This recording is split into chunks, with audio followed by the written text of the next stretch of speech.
Om Shanti 20/10/75 part 2। सर्व प्राप्तियों को सहेजने का सहज साधन परहेज। सर्व प्राप्तियों और शक्तियों का सहज अनुभव कराने वाले रूहानी पिता शिव बोले, अपने को मास्टर ऑलमाइटी अथॉरिटी समझते हो। बाप द्वारा जो सर्व शक्तियों की, सर्व नॉलेज की, स्व पर राज्य करने की और विश्व पर राज्य करने की अथॉरिटी मिली है, उस अथॉरिटी को कहाँ तक स्वरूप में लाया है।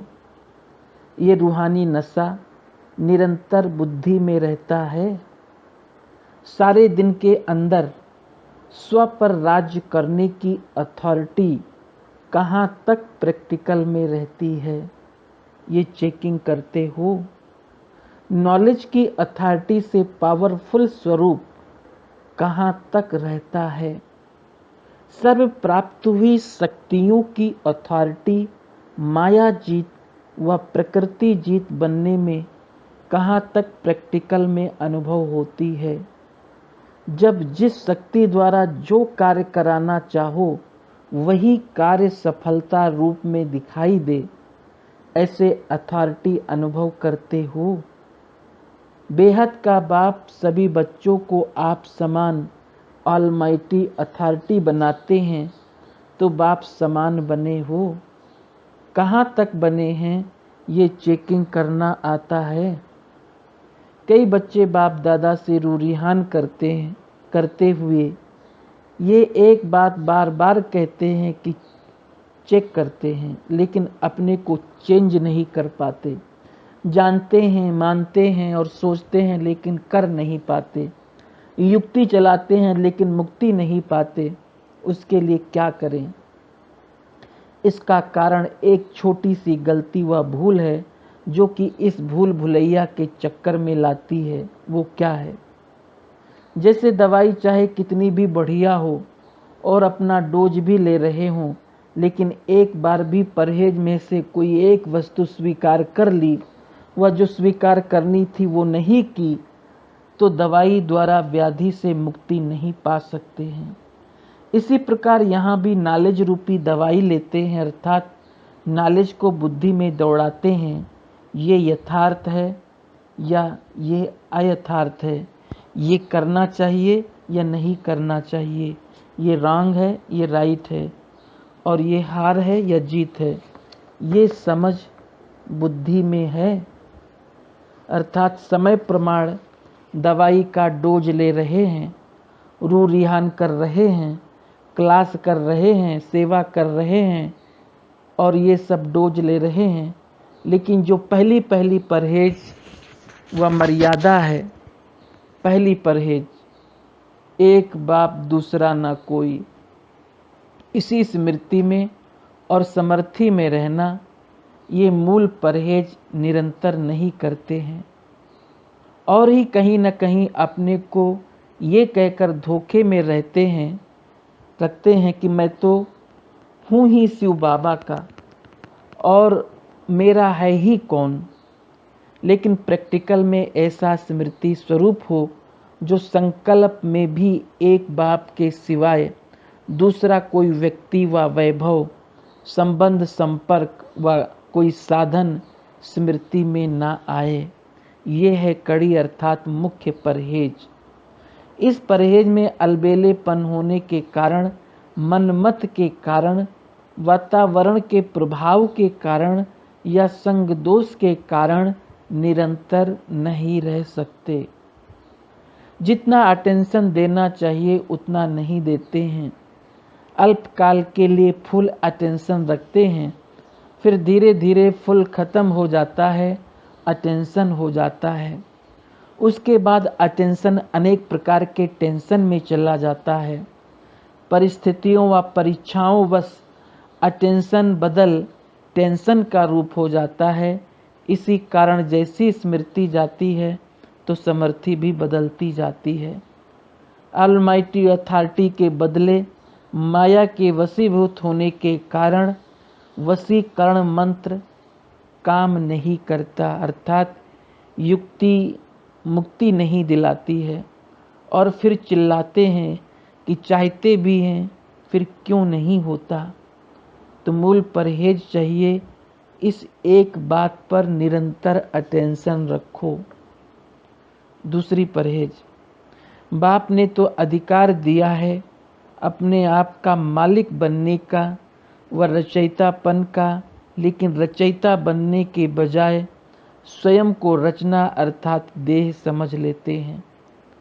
जब रचयितापन भूलते हो तब माया अर्थात देह अभिमान तुम रचयिता के ऊपर रचयिता बनती है, अर्थात अपना अधिकार रखती है। रचयिता पर कोई अधिकार नहीं कर सकता, विश्व के मालिक के ऊपर कोई मालिक नहीं बन सकता।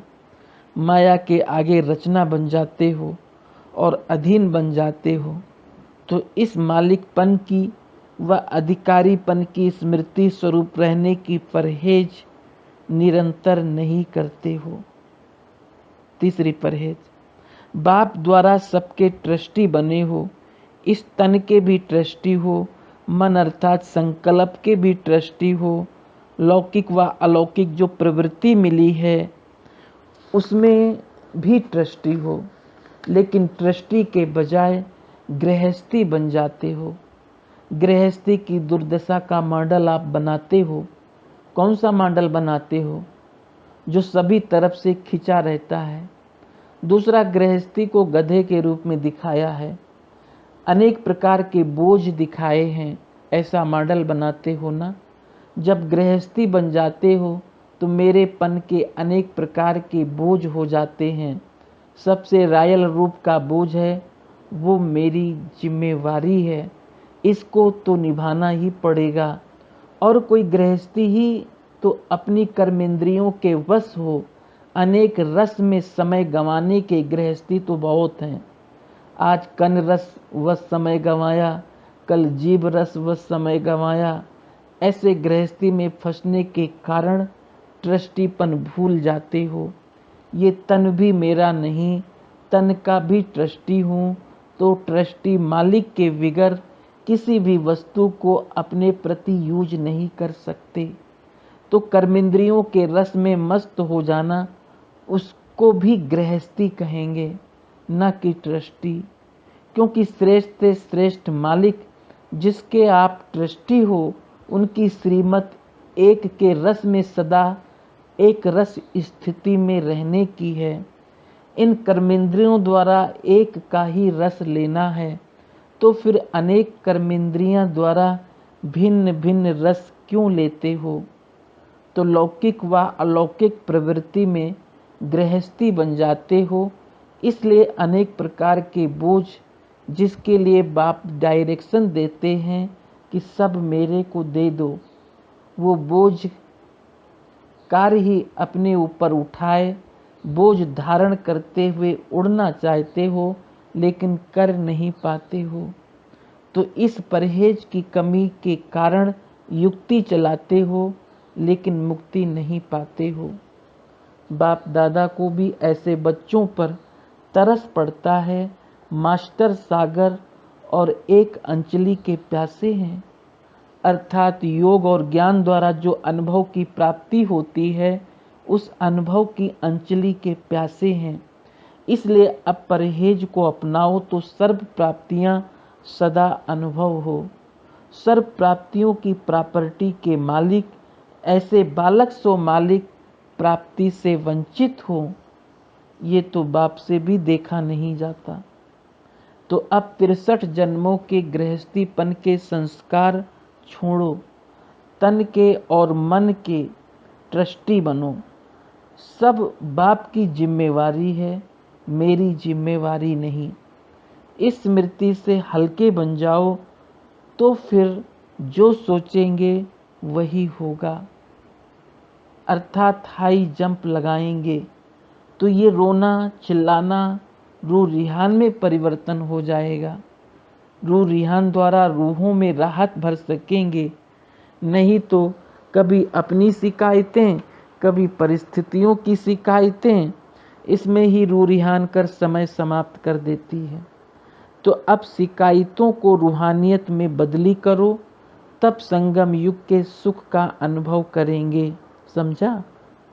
ऐसे सदा रूहानियत में रहने वाले, कदम कदम पर श्रीमत पर चलने वाले, ऐसे आज्ञाकारी, फरमान वरदार और हर फरमान को स्वरूप में लाने वाले, ऐसे बाप के प्रिय ज्ञानी तु आत्माएं और योगी तु आत्माएं बच्चों को बाप दादा का याद प्यार और नमस्ते।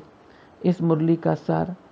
कई बच्चों की बाप दादा से ये शिकायत है कि कुछ जानते, मानते और सोचते भी कर क्यों नहीं पाते हैं। सर्व प्राप्तियों को अपने जीवन में अनुभव क्यों नहीं कर पाते हैं।